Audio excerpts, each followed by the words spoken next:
सेठ जी थे महाराज, एक हेलो हेलो सेठ जी थे। तो वो सेठ जी नित्य अपने कपड़ों की दुकान किया करते थे। कपड़ों का काम था उनका, दुकान थी कपड़ों वाली। उन्हें सत्संग से, भागवत जी, गीता जी, रामायण जी से कोई मतलब नहीं। लेकिन उनकी जो घर से थी ना महाराज, उनके जो घर से थी वो पूजा पाठ, रामायण जी, सत्संग से बहुत लगाव रखती थी।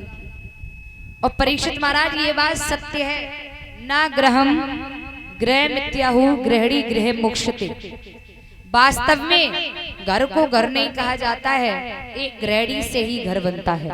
एक गृहणी से ही घर बनता है। आपका घर 10 मंजिल है, उसमें रहने वाली एक सुलक्षणी गृहणी नहीं है तो आपका वो घर नरक है। आपका वो घर नहीं है, नरक है। और आपका घर भले ही झोपड़ी है महाराज, और झोपड़ी में अगर रहने वाली सुलक्षणी गृहणी आ गई तो आपका घर वो किसी महल, किसी वैकुंठ से कम नहीं है। ना ग्रहम गृह मिथ्याहु गृहणी गृह मोक्षते। वास्तव में घर को घर नहीं, गृहणी को ही घर कहा जाता है। तो सेठानी सेठ जी से बोली, अजी सुनते हो? बोले हाँ। अपने गांव के बगल वाले गांव में नंगला सट्टू में कथा चल रही है। बोले हाँ। सारे दिन तुम तो कपड़ों वाली दुकान पर लगे रहते हो, थोड़ा दान धर्म भी कर लिया करो, थोड़ा सत्संग भी सुन लिया करो। सेठ जी बोले बावरी है का, एक दिन दुकान बंद कर दूंगा तो बहुत नुकसान हो जाएगा। सेठानी बोली दुकान आज बिल्कुल बंद रखोगे, आज आप कथा सुनने जाओगे। सेठ जी बोले अरे भाई रहने दो।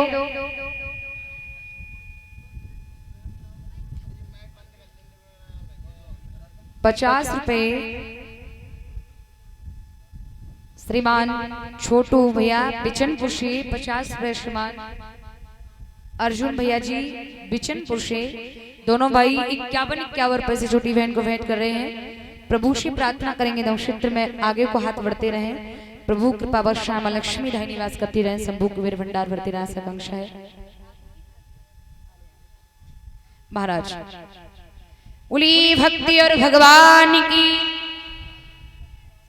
तो भैया सेठ जी सोचने लगे सेठानी मानेगी ना, तो सेठ जी बोले ठीक है भैया जा रहा हूं, नहीं मान रही तो। अब सेठ जी गए। अब भैया कथा को समय है तो 12 बजे से, और सेठ जी 11 बजे आए कि पांडाल में बैठ गए। अब भैया टाइम तो 12 को 11 बजे कौन होएगा पांडाल में, कोई नहीं होएगा। सेठ जी ने कहा करो एक खम्बा की टेक लई, जैसे हमारे पे दादा बैठे हैं पीछे,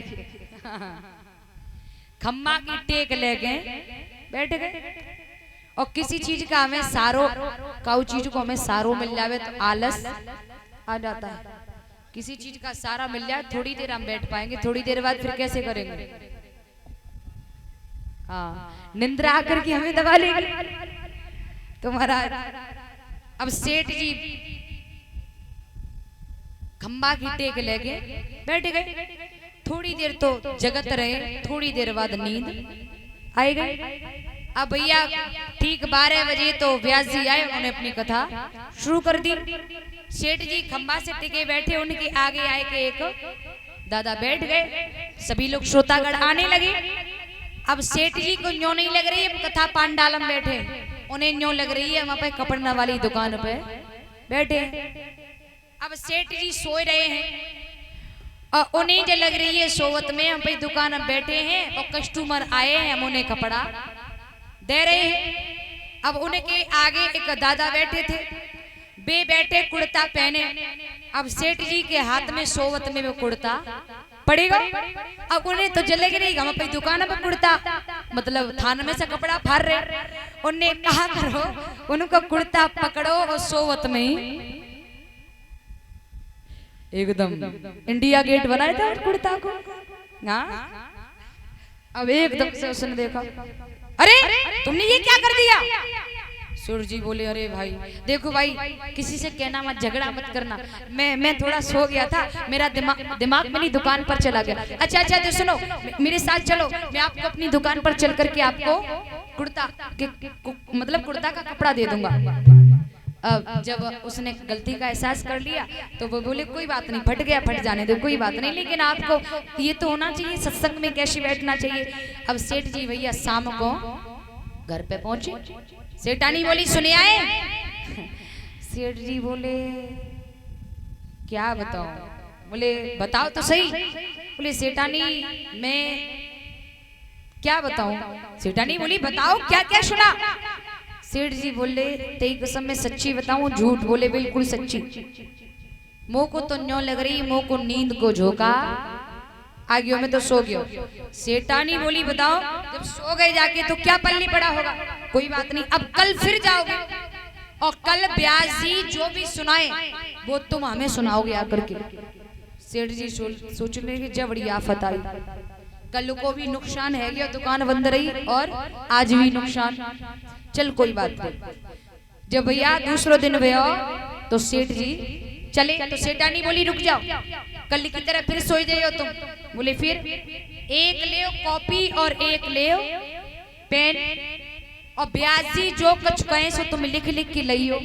बोले ठीक है। अब भैया कल तो पहुंचे थे सेठ जी 11 बजे, लेकिन आज पहुंचे 12:30 बजे, आधा घंटा लेट। ब्याज जी ने देखो भाई कल्ले वाले सेठ जी ने कुर्ता फाड़ दो भाई आए गए। तो ब्याज जी ने कथा कही वो तो बंद कर दी। सेठ जी को देख के बोले हाँ आए गए। अब सेठ जी को भैया बड़ी शर्म लगी, इतनी चिंता में हमसे ब्याज जी कह रहे हैं। तो सेठ जी को थोड़ी शर्म लगी, शर्म के मारे सेठ जी थोड़े वहीं झुक गए। झुक के एकदम उन्हें याद आई कि सेठानी ने जगई थी कि जो कुछ ब्याज जी कहें सो तुम याद करके आइयो, लिख लइयो। तुम एकदम झुके और झुक के उन्हें लिख लई। हाँ आए गए। हाँ और जैसे ही झुके जैसे ही ब्याज जी बोले हाँ उनका झुक गए। और भैया शर्म के मारे वे बैठ गए और बैठ के जल्दी से उन्हें लिख लई वका झुक गए। और जैसे ही बैठे ब्याज जी फिर बोले हाँ हमका बैठ गए। उन्हें और ज्यादा शर्म लगी जे ना बैठन दिए। उन्हें जल्दी से लिख लो कि अब का बैठ गए और वहां से पेन और कॉपी उठाई और भाग गए शुरू। ब्याज जी बोले हाँ अब का चंदा है। अब भैया सेठ जी भागत जा रहे हैं और लिखत जा रहे हैं अब का चंदे। पूरे दिन घरे ना पहुंचे, दुकान अब पहुंच गए। शाम को लौट के आए, थोड़ी लेट आए, लेट जा सके सेठानी पूछेगी कथा में गए का सुन के आए, का याद करके लाए। तो लेट गए तो सेठानी तो पे ऊपर वाली मंजिल पे 2 मंजिल पे सोई गई। सेठ जी सोचने लगे लाओ अब हम नीचे ही सोए जाते हैं, अगर ऊपर जाए तो सेठानी रात में पूछेगी बताओ का सुन के आए, तो हम बताए ना पे। रात आज की रात याद कर लेंगे नीचे लेट के और सवेरे होते ही सेठानी को सुनाई दिए। अब भैया बहु ऐसो सेठ जी इधर शाम को नीचे ही लेटे। भगवान की ऐसी कृपा बाई रात सेठ जी घर में 4 चोर घुसे आए। और जैसे चोर घुसे सो सेठ जी ने पहली बात याद करना शुरू कर दी। उन्हें जना मालूम चोर आए गए, जना मालूम, वो तो अपने अध्ययन में है। उन्होंने अपनी कॉपी खोली और कॉपी में पढ़ने लगे। अब का आए गए। चोर कहने लगे भैया जग रहे हो, हाँ न्यू लग रहे हो, देख ले जाने झुक ले नहीं हड्डी को सुरमा बन जाएगा। और जैसे ही चोर झुके सेठ जी सोचने लगे अब तो एक बात याद है कि अब दूसरी बात याद कर लो। सेठ जी बोले हाँ अब का झुक गए। चोर बोले भैया, बोले हाँ तेरी कसम पक्का ही जाने देख ले अब यहीं बैठ ले वो एक चोर रहेगा। और जैसे ही चोर बैठे सेठ जी सोचने लगे लाओ 2 बातें तो याद है, तीसरी बात याद कर ली जावे। और जैसे ही बैठे तैसे सेठ जी बोले हाँ का बैठ गए। चोर के लगे भैया जा में कोई कसर ना है, पक्का ही जाने देख ले। अब भैया वली तो जाई भी है जाते भाग ले उसो। चोर जैसे ही वहां से भागे तैसे ही सेठ जी ने, जैसे ब्याज जी ने ना चौथी बात तेजी से कही थी, तैसे ही सेठ जी तेजी से बोले अब का चंदा है। अब भैया चोर भागे वहां से, उतार चप्पल हाथ में पकड़ी भाग खड़े हुए हैं। तो कहते हैं कहीं सत्संग में जाइए, सब नहीं तो अगर एक भी बात आपने अपने अंदर धारण कर ली तो वो बात आपके जीवन में कहीं न कहीं काम जरूर आ जाएगी। सेठ जी सत्संग में ना जाते तो आज की रात 9 घर धन दौलत सब लुट गई होती।